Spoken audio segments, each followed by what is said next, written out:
I am encouraging people to support any way they feel comfortable without having these rules. My name is White Star. I live near Winnipeg, Canada, and I'm going to share my experience. I understand that you want to support non-Indigenous people in their desire to support us with the missing and murdered Indigenous people. The discovery of Emily Pike's remains is horrifying. America is finally waking up. Canada is catching up. And we've been through this before. Look through my playlist. Search the landfills. We fought as a community for 2 years to begin a search of Prairie Green landfill for the victims of a serial killer. The government literally made a campaign issue, an election issue, out of keeping our women in the garbage dump. This is what we're up against. You already know this. I'm saying it so everybody else knows. The police initially refused to look, saying too much time had passed and they'd have no luck, which is bullshit. We know it. Now everybody knows it, because when they actually did start searching, it took less than 90 days to find Morgan Harris. And I'm confident that Mercedes Myron will come home soon. Their killer actually has 4 victims. And the circumstances of everything, with how they're treated, similar to Emily, where they ended up, and most importantly, the fact that everybody was fighting to keep them there. Canada paid attention.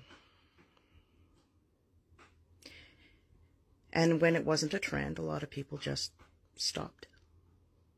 Before that, also in Winnipeg, Tina Fontaine, a kid, unalived, dumped in the river.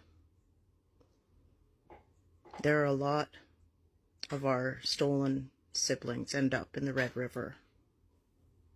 There's a local organization called Drag the Red, which literally has hooks that drag the river trying to find bodies.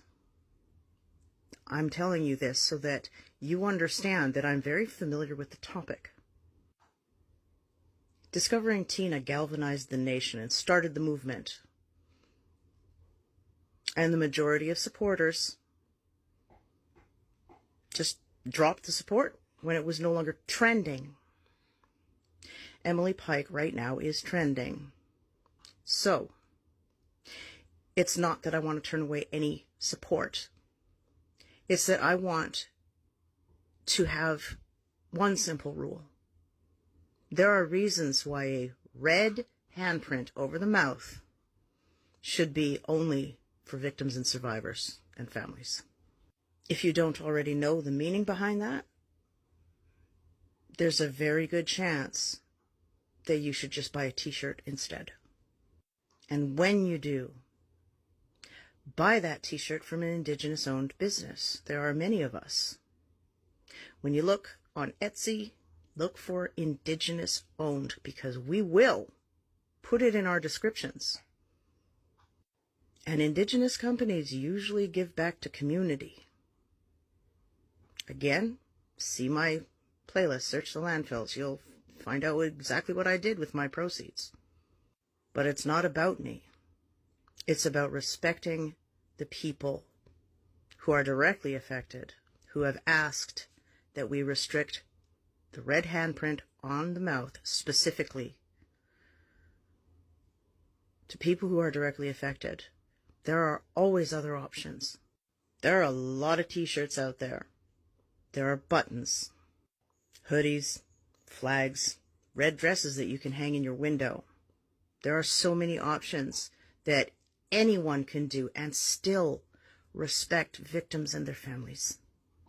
I know that you want support in any way that you can get it, but bear in mind, the people who will not respect that boundary are the ones that are going for clout. They're the ones that are trying to capitalize. They're the ones that are going with the trend. If they don't respect a simple boundary, they don't respect us.